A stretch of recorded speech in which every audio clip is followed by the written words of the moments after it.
S ಟಿವಿಯಲ್ಲಿ ಕನ್ನಡದ star ನಟಿ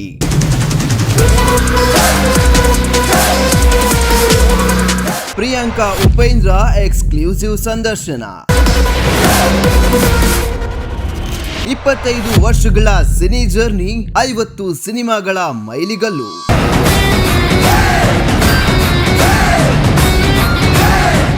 ಡಿಟೆಕ್ಟಿವ್ ತೀಕ್ಷ್ಣ ಬಗ್ಗೆ ಮೊದಲ ಬಾರಿಗೆ ಮನ ಬಿಚ್ಚಿ ಮಾತನಾಡಿದ ಪ್ರಿಯಾಂಕಾ.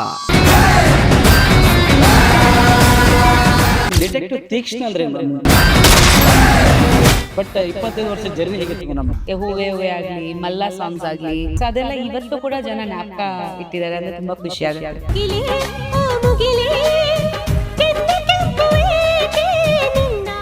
ಲವ್ ಸ್ಟೋರಿ ಸಿನಿಮಾದಲ್ಲಿ ನೋಡಿ ಈಗ ಪ್ರಯೋಗಾತ್ಮಕ ಸಿನಿಮಾದಲ್ಲಿ ಮಾಡ್ತಾ ಇದ್ದಾರೆ. ಬುದ್ಧಿವಂತರಿಗೆ ಯೂಸ್ ಮಾಡ್ತಾರೆ ಆ ಕ್ಯಾರೆಕ್ಟರ್ಗಳು. ಇಂಗ್ಲಿಷ್ ಆಗಿದೆ, ಸ್ಟೈಲಿಶ್ ಆಕ್ಷನ್ ಸ್ಕ್ರಿಪ್ಟ್.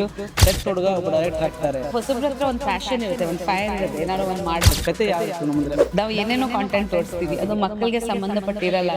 ಎಸ್ಪೆಷಲಿ 15 ವರ್ಷಕ್ಕಿಂತ ಚಿಕ್ಕ ಮಕ್ಕಳು ತುಂಬಾ ಅಡಲ್ಟ್ ಕಾಂಟೆಂಟ್ ನೋಡ್ತಿದ್ದಾರೆ ಅಂತ ನನಗೆ ಅನ್ಸುತ್ತೆ. ಮಗಳು ಇಂಡಸ್ಟ್ರಿ ಬರೋದೇನಾದ್ರು ಇಲ್ಲ, ಅವಳಿಗೆ ಇಂಟ್ರೆಸ್ಟ್ ಇಲ್ಲ, ಸದ್ಯಕ್ಕೆ ಇಂಟ್ರೆಸ್ಟ್ ಇಲ್ಲ. ನೆಪೋಟಿಸಮ್ ಅಂತ ಮಾತಾಡ್ತಾರೆ. ಅದು ಖಂಡಿತ ಇದು ಸತ್ಯ. ಅದೇ ಅವ್ರು ಬರೀ ಸ್ಟೇಟ್ಮೆಂಟ್ ಕೊಡ್ತಾರೆ, ಗ್ರೌಂಡ್ ಬರಲ್ಲ. ನೀವು ನಂಬಲ್ಲ, ತುಂಬಾ ಮೂವೀಸ್ ಬಿಟ್ಟು ಈ ಪ್ರೊಜೆಕ್ಟ್ಗೆ ಅದು ವರ್ಕ್ ಮಾಡ್ತಾರೆ. ಅವರು ಹಂಗೆ ದುಡ್ಡು ತಗೊಂಡು ವೋಟ್ ಹಾಕೋದು. ಏನಾದ್ರು ನಿಂತ್ಕೊಳ್ಳೋ ಪ್ಲಾನಿಂಗ್ ಇದೆಯಾ? I hope so.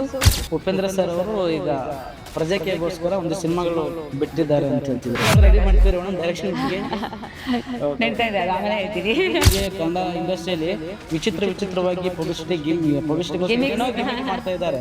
Darshan sir ಅವರು ಇಶ್ಯೂ ಆಗಿರೋದು. ಹೌದು, ತುಂಬಾ ಆಕ್ಚುಲಿ ಅದು ಬೇಜಾರು.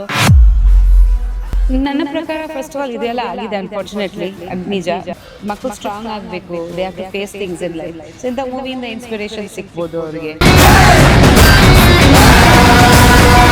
ಪ್ರಿಯಾಂಕಾ ಸಿನಿಮಾಯಾನ ವೀಕ್ಷಿಸಿ ಇಂದು ಸಂಜೆ 6:30ಕ್ಕೆ ನಿಮ್ಮ ಎಸ್ ಟಿವಿಯಲ್ಲಿ. ಅಪರಾಧಕ್ಕೆ ಸವಾಲು ದಿನಪತ್ರಿಕೆ ಜೊತೆಗೆ ಡಿಜಿಟಲ್ ನಲ್ಲಿ ಹೊಸ ರೂಪ.